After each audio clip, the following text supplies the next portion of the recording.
So, although the Antichrist will leave the impression that his motivating force is love, concern for humanity, and pity for the oppressed, what drives Antichrist is not love, but hatred.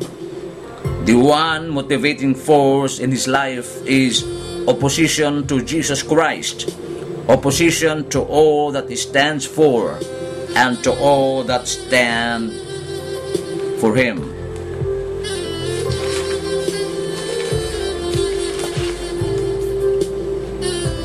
Antichrist in place of Christ. The name Antichrist also indicates substitution. Antichrist opposes Jesus in order to supplant him, to take his place as Christ. Although the English language does not often use the prefix anti to mean substitution, it is a common use of the preposition in the Greek language. When Scripture says that Jesus died for his people, one of the preposition used is anti, indicating that he died as a substitute for his people. This is the secondary meaning of the preposition anti. Antichrist purposes to be in the place of or a substitute for Jesus Christ or Jesus the Christ. 2 Thessalonians chapter 2 points out how Antichrist comes as an impostor of the Christ from God, and how there is a striking outward similarity between Antichrist and Christ. Will Jesus Christ be revealed someday? So will Antichrist. Will Christ be in God's temple? Antichrist will sit there also. Is Christ God? Antichrist will claim to be. Did Christ support his claim to be God with signs and wonders? Antichrist too will perform signs and wonders. Christ has a kingdom, so will Antichrist. Christ comes by the power of the Spirit. Antichrist will come by the power of a spirit, who is the devil himself. Does it surprise anyone then that in the Middle Ages Antichrist was called the ape of Christ? He comes in the place of Christ, making himself out to be Christ. In every way, mimicking Christ, Antichrist will propose to be Christ. Antichrist is Satan's counterpart to Christ.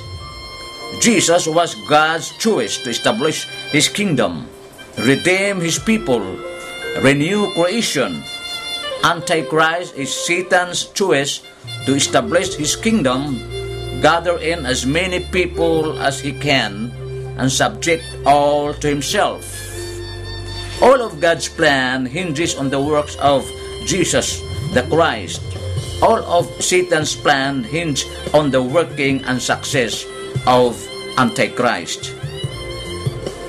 Antichrist as an individual person. Although there is difference of opinion among Reformed students of Scripture regarding this, it is not difficult to see why many believe that Antichrist will be one man.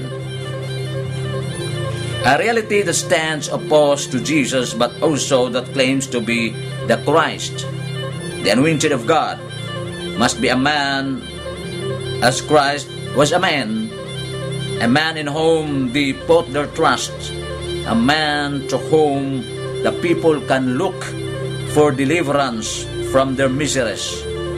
How can something claim to be Jesus, the man, and not be a man himself? Supporting this logic, 2 Thessalonians chapter 2 seems to make this plain. Antichrist is that man of sin and the son of perdition. Verse 3, he shows himself that he is God. Verse 4, he is the wicked one. Verse 8, Antichrist will be a definite individual, a particular human being, a single individual of outstanding ability and extraordinary power will arise. who is opposed to Jesus Christ and claims to be the Christ. It is significant that Antichrist will be a man. Antichrist will not be will not be some strange creature, unrecognizable to you and me, some foreigner, a man from Mars or another solar system. Antichrist will not be a stranger to humanity. Indeed, he will be the final and full development of man, of the human race. You will know him well, for his nature will be your nature. Man always has and always will claim equality and identity with God. Witness the insane ravings of the Shirley MacLaines and others today. This man's claims will be believable. He will be one of us. Antichrist, a political power. Revelation 13 gave further instruction about Antichrist, teaching that his kingdom will be both a political and an ecclesiastical empire.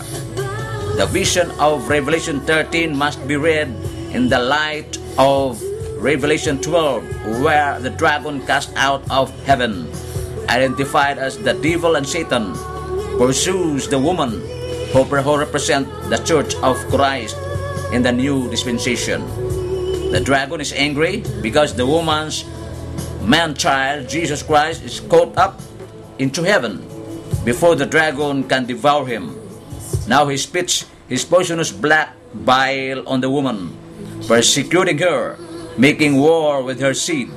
He hates and tries to devastate the church.